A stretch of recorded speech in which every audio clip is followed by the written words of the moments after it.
Yeah, probably when I was on a tobacco farm in eastern North Carolina and was around a lot of people who smoked and had smoking-related lung diseases, and recognized that most of them were short of breath. And I recognized then that, if I went into medicine, I could then help many of these people with some of their respiratory problems. In my practice, we see a wide variety of patients. A lot of them are focused on sleep disorders. We have a lot of patients with insomnia, sleep apnea, as well as a large, broad-based patient population of COPD and asthma, as well as people who get COPD-related diseases such as lung cancer. Well, sometimes it's something as simple as falling asleep. Sometimes it's more complicated in staying asleep. People with sleep apnea, in terms of their quality of sleep, helping them improve how they feel during the day, but also decreasing some of their other conditions such as high blood pressure, coronary disease.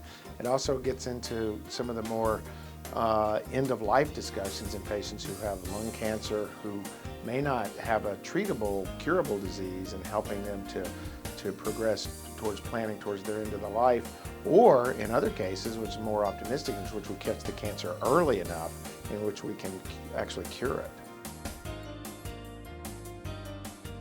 I think it's the interactions I have with my patients, hearing their stories, whether it's something about their family or about what drove them to end up in my practice, and helping them to kind of solve that and feel better about it, and then seeing them back and seeing the completion.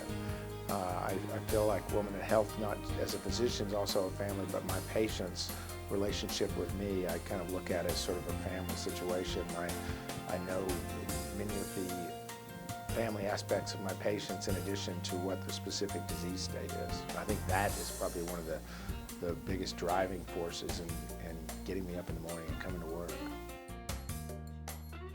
I like to hike, backpack with my daughter a lot in the Smoky Mountains, as well as out west and locally here. Do a lot of boating, like to go snow skiing a lot, and then boating in Tennessee at my sister's lake house.